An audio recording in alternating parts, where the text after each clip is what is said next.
respect of people's time that are here. So thank you guys for coming out today. We're going to get things rolling here. My name is Steve Franco. I'm the Housing Development Coordinator for the Kauai County Housing Agency.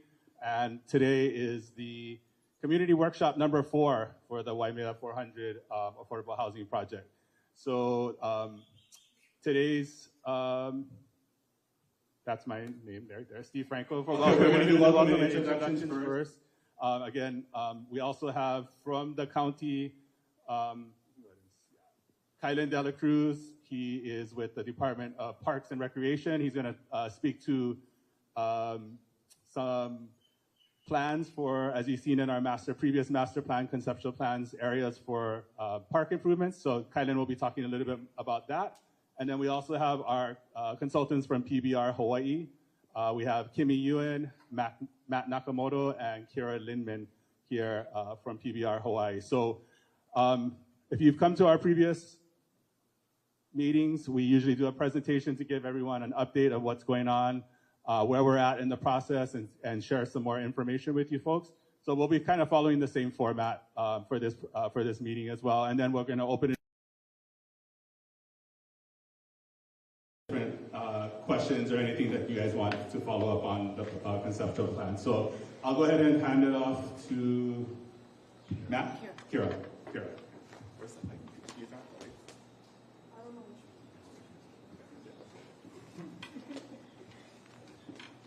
Steve's turning off the lights so everybody can see the screen a little bit better. We're gonna go through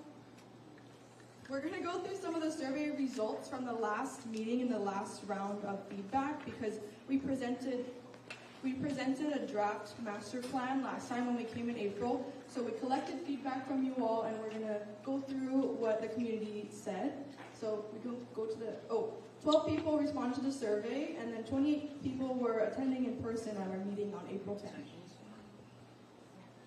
Okay, so the draft master plan that we presented in April had 34 single-family lots that were greater than 6,000 square feet up Mauka, and then 120 single-family lots that were under 6,000 square feet, lower down underneath the larger ones. And then there were 200 multifamily units laid out in this plan, 27 live-work units, and the total unit count here came to 381.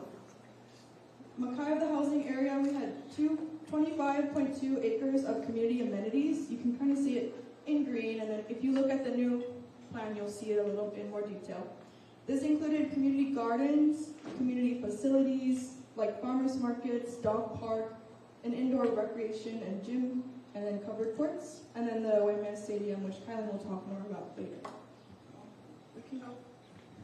Okay, so overall, the draft master plan feedback was that people liked the amount of shade on the sidewalks from the trees. The additional parking included for multi-vehicle households on the streets and within the lots on their driveways. The inclusion of live work for economic opportunity along the center spine road, and then the amount of single-family homes included in the plan.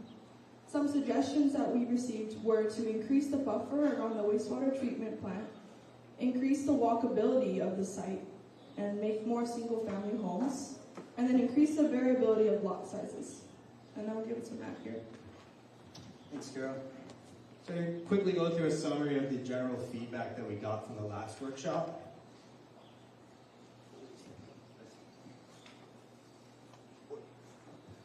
So for the community amenities, as Kira mentioned, the respondents really appreciated the current shade tree plans, and they also requested additional shade coverage. And there was a strong positive response to community areas and the pedestrian-friendly scale of the live-work areas that were right down the middle of the plan. There is a suggestion to add a splash pad as a play area for keiki, and a recommendation to expand allowances for urban forest development and wildlife habitat integration. And for infrastructure and safety, there is concern raised about potential strain on existing roadways, wastewater systems, water supplies, schools, and medical services. And there's a recommendation to incorporate sufficient sidewalks and speed tables and other traffic calming measures. Suggestions to promote public transportation usage.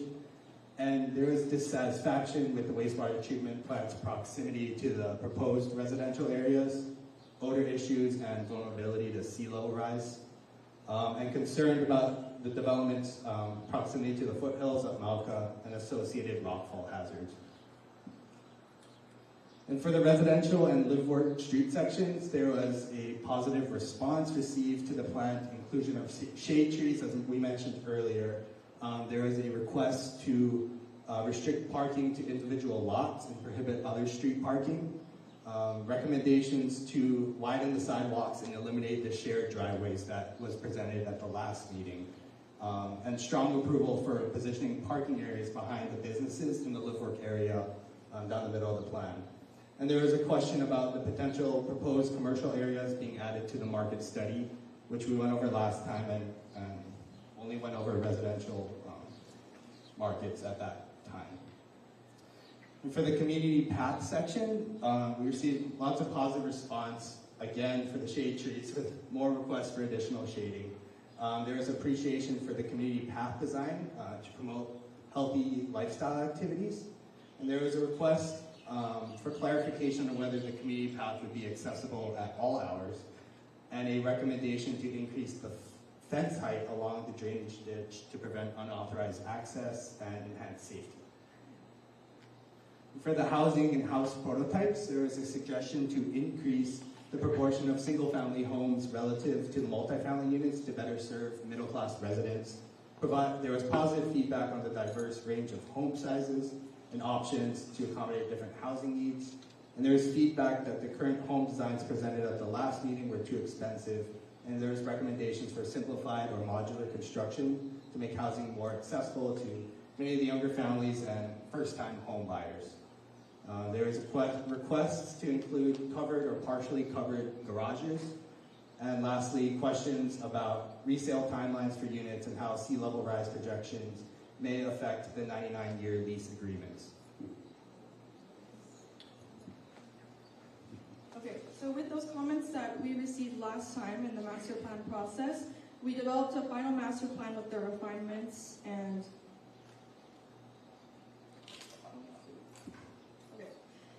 Okay, so in this updated master plan, we see on the top area, if you can see the laser, there are 34 units up here on the lighter yellow, and then 108 in this darker yellow/orange that are under 6,000 square feet. And then if you go here, something new that we introduced based on some feedback to include less expensive things for people just starting out and have smaller families, is these micro small units that we'll go over a little more in detail later, that are separate units placed in the single family area still that would be leasehold program or something that is along the lines of the county's current standing program. Moving down more, you see these same multifamily areas in the darker orange coming down here. Those remain at 200 units for multifamily. The live work is this pink area in the middle that is 27 units, the same as the last plan. Other improvements for traffic and infrastructure and safety are these red dotted circles that notate these mini roundabouts and raised crosswalks. These haven't been decided yet. These are just options to present to you all, that we are considering the safety of these new roads and reducing speed for pedestrian safety. Other additions to the plan are a little bit more connectivity with these pathways, and coming down here to this Kamali Highway intersection, the roundabout that was proposed here near the pump station and the existing gravel road to access the wastewater treatment plant was moved more closer to Waimea Town and the proposed Waimea Stadium here to serve this as a more of a main street going up the middle of the community. And then this area here would have a road to access this parking for the stadium and other recreational uses on the lower portion. I think that's a lot of the changes that we made, right, Kimmy? We'll go into more. Oh yeah, we also eliminated the shared driveways in this back Mauka area of the single family to address the concern about having a shared driveway. So each lot here has a flag lot driveway where you can access your property from your own singular driveway. Yeah. Okay, we're going to talk more about the housing types next. And maybe just a little bit too, we did also have traffic calming coming off the connector.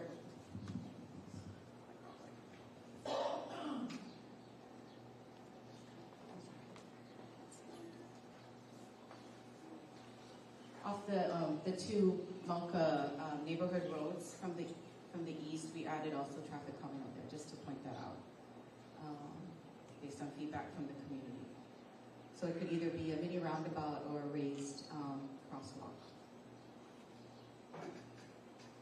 So as Kira mentioned, we'd like to get your feedback in more detail tonight about the proposed housing types.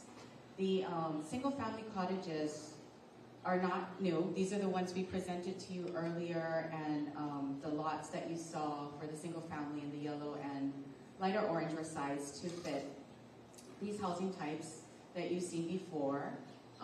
There are different variations with the ability to add on as families grow, right? So this first one is a 1-story, 2-bedroom, 960 square feet interior living space, but with a generous lanai at the front of the house.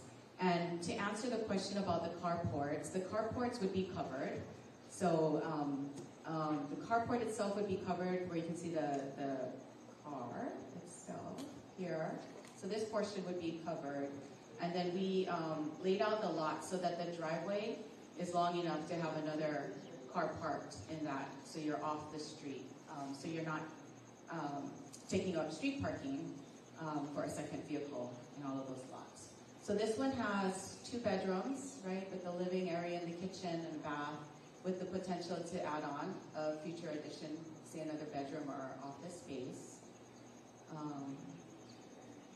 The second one we had was a little bigger with 3 bedrooms.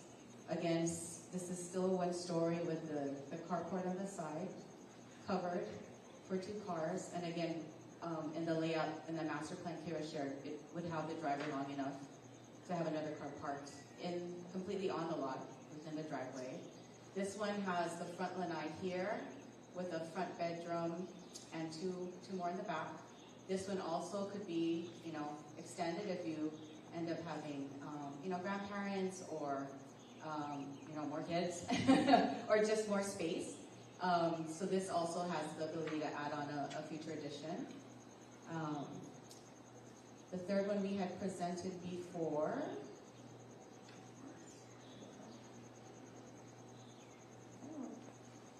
Is a 2-story, 3-bedroom house with the front lanai, your carport that's covered. Same thing with the driveway up front, and then the living spaces downstairs with 1 bedroom in the back, and then 2 upstairs. Based on the feedback we got, we also we're looking at smaller single-family cottages, and this would be like a startup cottage. So this is based on an example that the Hanalei Initiative kindly shared with us. They're doing a project up on the North Shore, but we thought it was a perfect example. And what Kira had mentioned, there's a portion in that kind of the smaller, less than 6,000 square foot lotted single-family lot area that we put in these kind of micro cottages. So under roof, interior space is 196 square feet, and then a large, deck for outdoor living is another 166. So the footprint for these micro cottages is just about 362 square feet. And so the vertical construction cost to bring that price point down is somewhere in the range of 100,000 instead of the previous ones that you saw. So this is just another alternative that we'd love for you guys to weigh in on. When we put the master plans out, there will be a QR code, so we'd love for you guys to give your thoughts on these different housing types.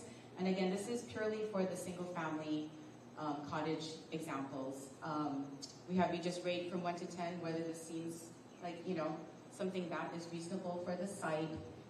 In the survey, though, we will also ask, because we're starting to think of next steps, how many of each type of housing might be appealing to everyone in the community. So All of you that are out there, please weigh in, share the survey with your friends and families, people you know that may be interested in a different type of kind of starter home. Please weigh in your thoughts on these example single-family house types, because that will probably help us and the housing team figure out phasing and how many of each to do. It'll help with market demand as it rolls out in implementation. So the last question in the survey asks, you know, within the next 5 years, would you be interested in any one of these? And it also will include the option for rental, because as you saw in the master plan, there will be areas for multifamily, so rental units, much like you've seen like at the Waimea and Kekaha down the street, something like that. That's envisioned for those multifamily areas. And well, as well as for those who may not be interested, or if there's another housing type you're interested in, we have a fill-in-blank. So the survey is really, this next survey is really to help guide the housing agency on next steps on implementation and how to prioritize this first phase as we get through the process. So with that, we're going to turn it over to Kylan to give a quick update.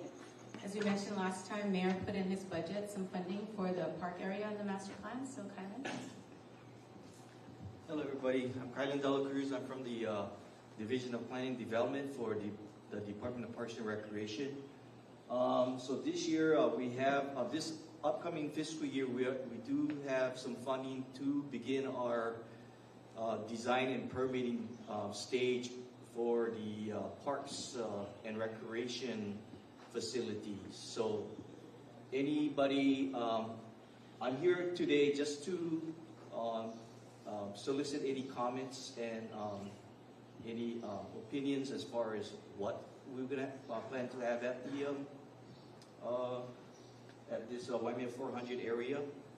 Can you put it by the master plan? Yeah.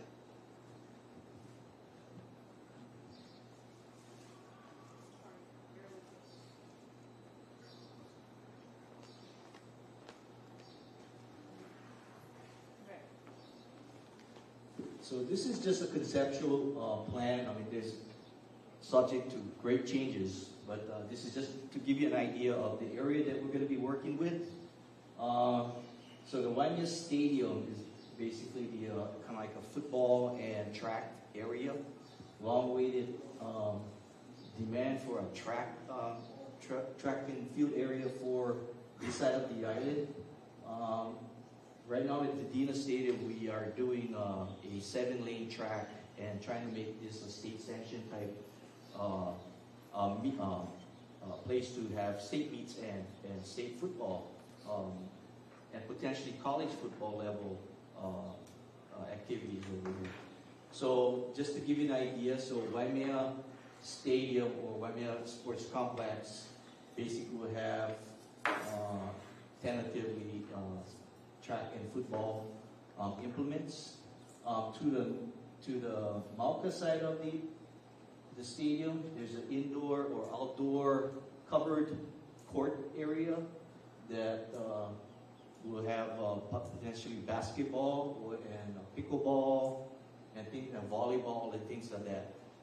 You know, there's it's gaining wider popularity with having outdoor covered courts because of, you know, protection of the elements, obviously, and for shade. There's a lot of times that we have, when we do outdoor recreation activities, there's a lot of demand for shaded areas. So this kind of complements that type of concept. And then to the Kekaha direction of Waimea Stadium is the farmers market. That can be, but we're still looking at trying to accommodate more parking area for this area. We're working at generally about a 20-acre area for our recreational facilities. So we're looking at potentially more parking area to accommodate multi activities such as farmers market and to accommodate the stadium seating. So generally speaking, the Waimea Stadium, we're looking at potentially about a 2,500 seated stadium. And also The amphitheater, I don't know if it's would be there's still, it's just an idea of to what we can put over there. But we can expand to other sporting activities and other type of activities as we go along with our design concepts. We will have community meetings with our portion of the design and permitting process. So we'll solicit comments, more comments at that time. Do you think any of these areas would be for people to, like, we can have our Waimea town center in an area like that? Can you get a permit for that? Yeah, so we are considering as far as so currently right now there was a gravel parking area that was to accommodate the Waimea Town celebration, parking, but it hasn't been used yet. But the intent is to try to maximize the space to accommodate that type of activities as well. On your stadium, you know how we have a problem with night games because of sheer water? Are you including some kind of electrical light or whatever that we can have night games? Yeah, so Shearwater is typically September 15 to September 15 to December 15 of each year. Whenever we do lighting, fixtures and stuff, we do consider shielded lights and the type of how we angle lights to minimize the amount of light pollution in the air. So we go through a process, and if there is a call for night activities at this area, then we'll be looking into that as well. And there's also I'm not sure about this particular area. There is a through the valleys and stuff. There's specific areas that is where the fledglings, the young birds, first flight out to the ocean is more concentrated. Yeah, like Hanapepe Valley and places like that. So we'll be looking into that kind of take those things into consideration before building any type of lighted activities for our facilities.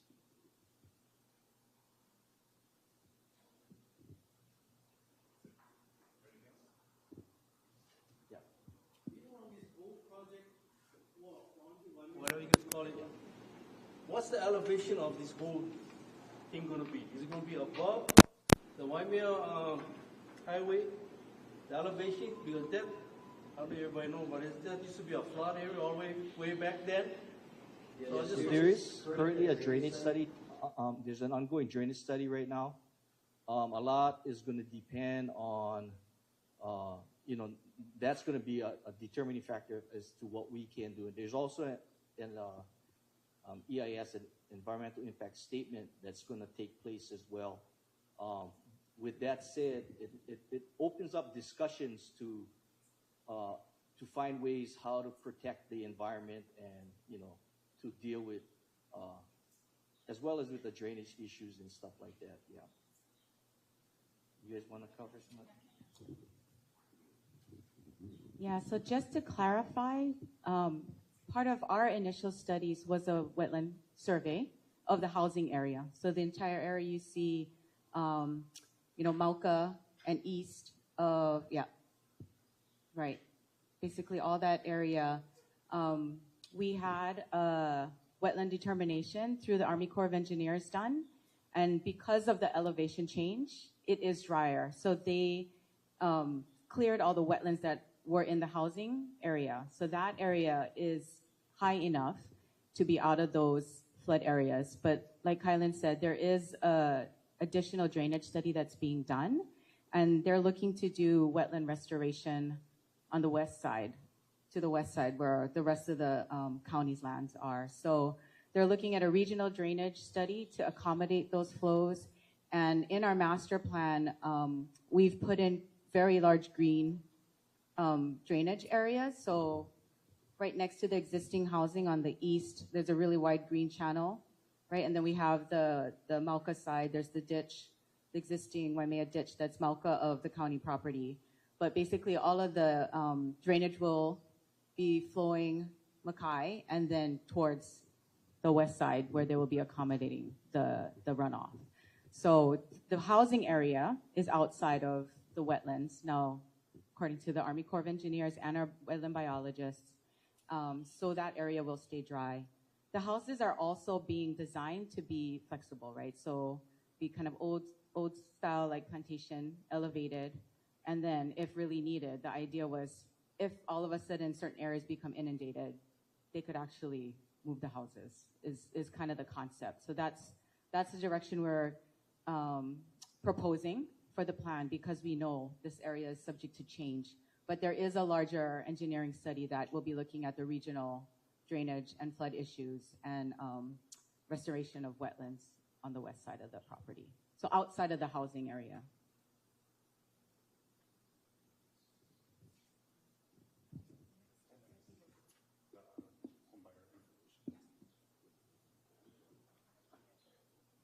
Okay, I'm gonna just kind of briefly, not briefly, but kind of go over some information regarding our home buyer program. Thank you, Kylan, for sharing. And like Kylan will be here after when we do the breakouts, if you guys had any other questions for him. But I'm gonna kind of go over the county's home buyer program just to kind of remind people that are first-time home buyers, or if you guys have family members that are interested in our home buyer program, please give them, we have our staff will be here to give out more information about our home buyer program, but I'm gonna just kind of go over the gist of the program. The purpose is of the home buyer program was to a long-term program where Kauai residents can be placed on a list to be the first potential buyers of housing units or properties. So these would be for properties developed by or for the county, or even if a private developer came in and they had to satisfy a county housing requirement, those on our home buyer list are given the first opportunity to purchase those type of properties. So the county, this Waimea 400 project is a county project, so anyone on our home buyer list will be the first potential buyers of these projects, housing units. So real quickly, affordable housing waitlist requirements and procedures. You must be a full-time Kauai resident and you must be a first-time homeowner, meaning you haven't owned any property or title in your name. So you must also register for a home buyer education class with a HUD-approved education and counseling agency. There's a couple of agencies that we listed here. Hawaii Home Ownership Center and Hawaiian Community Assets are the two agencies that we do or we refer people to take their home buyer education classes at. After it's like usually 2, 4, or 3-hour classes that you have to take. A total of 8 hours, I believe, but very well done by both organizations. They give you all the tools that you need to get financially ready for home ownership. Once you've completed the class, the organizations will give you what they call a certificate of achievement, and then you must submit it to our housing agency, to the housing agency when you're done. We'll have you complete a Kauai resident affordable home buyer registration form that can be found on our website or by this QR code, and we have QR codes all set up over there. I think you can go to the next one. And then after you've done that, you've done both of those things, we'll send you a letter. We'll send the participant a confirmation letter where you're going to be assigned what we call a perpetual home buyer number. This number stays with you until you purchase the property or you decide that you wanted to move to the mainland or something like that and ask us to remove. But the number stays with you perpetually. So any participants on the affordable housing waitlist will always be notified of upcoming development or projects like Limaola and Eleele or even Waimea or the Kilauea projects that we're working on. So, or we also have other scattered projects or properties that we also sell as well. So anyone on our affordable housing list will be notified and is given the first opportunity for purchase. So I think you can go to the next slide. But before we go to the breakout stuff, but I just wanted to have you folks share with your friends and family about the home buyer list. It's very important that everybody takes the necessary steps for homeownership. And like we're going through the process right now at Limaola, the better you are prepared, the easier it'll be for you to get to qualify for home ownership and stuff like that. So you can go to the next slide.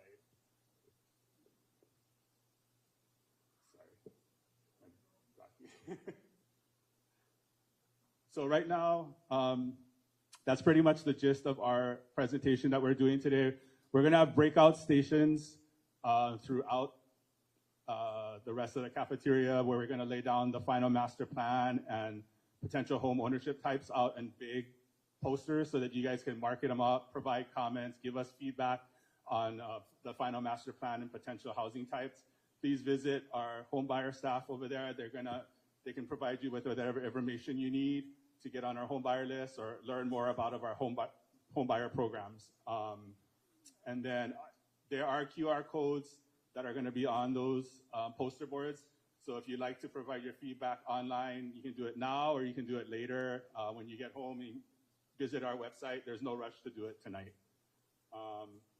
And again, please ask your friends, family, neighbors, and to tell us what they think at waimea400housing.com. Go to our website. You're going to be able to see all of the stuff that you see here tonight will be on the website, as well as the home buyer information is all on our website. As well, if you're not able to take any of the handouts or anything today, you can pass on our website to all of your friends and family. We'll be collecting community feedback through the end of June for this final concept plan that we're doing. So again, thank you folks all for coming. We really appreciate it. I know it's end of the summer and school's out and there's a whole lot of stuff going on right now. So appreciate you folks coming out to listen to what we have to say. We also have food in the back. Please help yourself, and some water as well. Sorry, real quick. You want me to? Okay, yes, thank you everybody for coming. We just wanted to inform you on some next steps that'll happen after our affordable housing master plan has run its course. Next will be the environmental impact statement that Kylan sort of briefly mentioned. That'll be done by Bowers and Kubota, and they're gonna have a scoping meeting sometime in July. So if you can, try to stay updated with the county's press releases and news updates on that for the exact date. PBR, which is our team, is going to move into doing land use entitlements after the EIS has been completed. But again, all of these master plan documentation and all of the housing types are on our website. And you can go back through the previous community meetings that we've had to see the iterations of that and how we've ended up to where we are today. And then the plan that we've decided on today will inform the EIS by Bowers and Kubota. So we're at the end of our master plan, but there are still a lot of steps to go to get to the final product. And we really appreciate you guys being involved in what we're doing here. Yeah. Okay. I think there's one more slide. Yeah. This is just our website and email information. So we'll go ahead and start the breakout sessions, and we'll have you guys go ahead and take a look at a little bit closer. I know it's kind of hard to see all the way up here, but thank you again. We'll go ahead and pass out all of these bigger posters so you guys can take a better look at our concept plans and the housing types. Thank you.